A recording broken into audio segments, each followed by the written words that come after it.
नमस्कार, मैं रुचि प्रताप सबसे पहले मैं इस महाग्रंथ महाभारत को नमन करती हूँ, जो मुनि वेद व्यास जी द्वारा रचित तथा भगवान गणेश जी द्वारा लिखित महाकाव्य है। इस महाग्रंथ का संस्कृत से हिंदी में अनुवाद गीता प्रेस के शास्त्री महोदय श्री राम नारायण दत्त जी ने किया है। अब हम लोग तृतीय अध्याय के 5वें भाग में उतंक ऋषि किस कारणवश राजा पौष को शाप देते हैं, सुनेंगे। परंतु जब भोजन सामने आया तब उतंक ने देखा उसमें बाल पड़ा है और वह ठंडा हो चुका है। फिर तो यह अपवित्र अन्न है, ऐसा निश्चय करके वे राजा पौष से बोले, आप मुझे अपवित्र अन्न दे रहे हैं, अतः अंधे हो जाएंगे। तब पौष ने भी उन्हें शाप के बदले शाप देते हुए कहा, आप शुद्ध अन्न को दूषित बता रहे हैं, अतः आप भी संतानहीन हो जाएंगे। तब उतंक राजा पौष से बोले, महाराज, अपवित्र अन्न देखकर भी बदले में शाप देना आपके लिए कदापि उचित नहीं है। अतः पहले अन्न को ही प्रत्यक्ष देख लीजिए। तब पौष ने उस अन्न को अपवित्र देखकर उसकी अपवित्रता के कारण का पता लगाया। वह भोजन खुले केश वाली स्त्री ने तैयार किया था, अतः उसमें केश पड़ गया था। देर का बना होने के कारण वह ठंडा हो गया था, इसलिए वह अपवित्र है। इस निश्चय पर पहुंचकर राजा ने उत्तंक ऋषि को प्रसन्न करते हुए कहा, भगवान, यह केशयुक्त और शीतल अन्न अनजाने में आपके पास लाया गया है, अतः इस अपराध के लिए मैं आपसे क्षमा मांगता हूँ। आप ऐसी कृपा कीजिए जिससे मैं अंधा ना हो। तब उतंक ने राजा से कहा, राजन, मैं झूठ नहीं बोलता। आप पहले अंधे होकर फिर थोड़े ही दिनों में इस दोष से रहित हो जाएंगे। अब आप भी ऐसी चेष्टा करें जिससे आपका दिया हुआ शाप मुझ पर लागू ना हो। ये सुनकर पौष ने उतंक से कहा, मैं शाप को लौटाने में असमर्थ हूँ। मेरा क्रोध अभी तक शांत नहीं हो रहा है। क्या आप ये नहीं जानते कि ब्राह्मण का हृदय मक्खन के समान मुलायम और जल्दी पिघलने वाला होता है? केवल उनकी वाणी में ही तीखे धार वाले छुरे का प्रभाव होता है।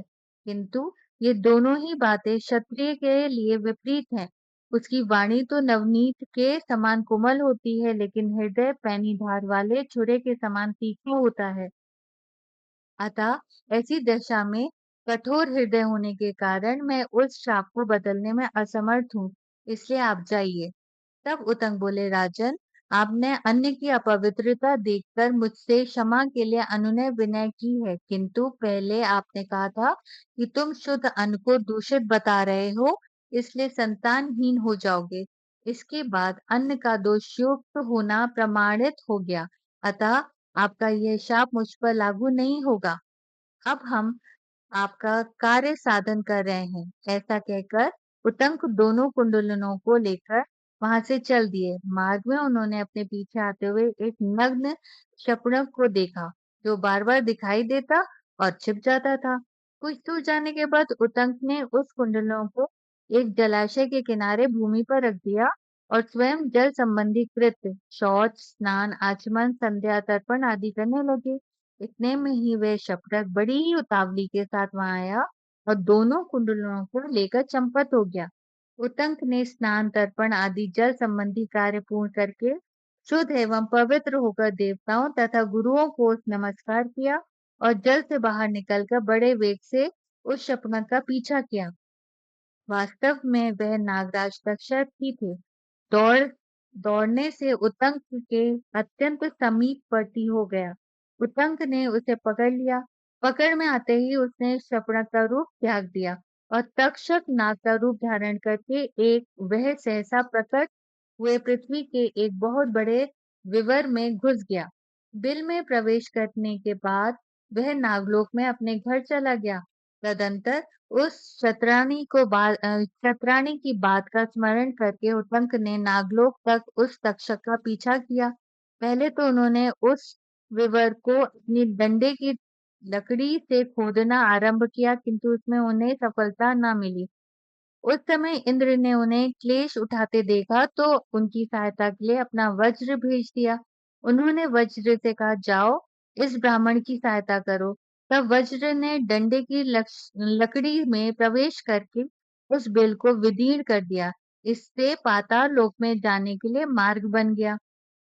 तब उतंग उस बिल में घुस गए और उसी मार्ग से भीतर प्रवेश करके उन्होंने नागलोक का दर्शन किया, जिसकी कहीं सीमा नहीं थी, जो अनेक प्रकार के महलों, मंदिरों, झुके हुए छज्जों वाले ऊंचे-ऊंचे मंडपों तथा सैकड़ों दरवाजों से सुशोभित और छोटे-बड़े अद्भुत क्रीड़ा स्थलों से व्याप्त था।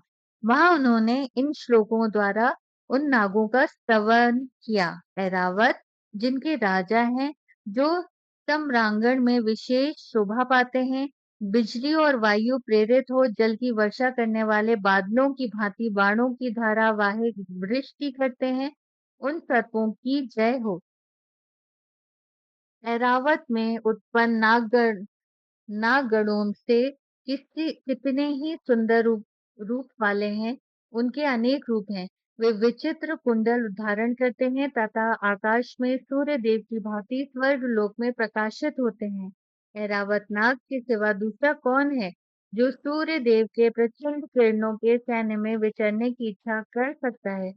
ऐरावत के भाई धृतराष्ट्र जब सूर्य देव के साथ प्रकाशित होते हैं और चलते हैं, उस समय 28,008 सर्प सूर्य के घोड़ों की बागडोर बनकर जाते हैं, जो इनके साथ जाते हैं और जो दूसरे के मार्ग पर जा पहुंचते हैं। रावत के उन सभी छोटे बंधुओं को मैंने नमस्कार किया है, जिनका निवास सदा कुरुक्षेत्र और खांडव वन में रहता है। उन नागराज तक्षक की मैं कुंडलनों के लिए स्तुति करता हूँ। तक्षक और अश्वसेन, ये दोनों नाग सदा साथ विचरने वाले हैं।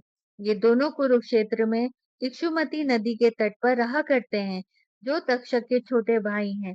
श्रुतसेन नाम से जिनकी ख्याति है तथा जो पाताललोक में नागराज की पदवी पाने के लिए सूर्य देव की उपासना करते हुए कुरुक्षेत्र में रहते हैं, उन महात्मा को मैं सदा नमस्कार करता हूँ।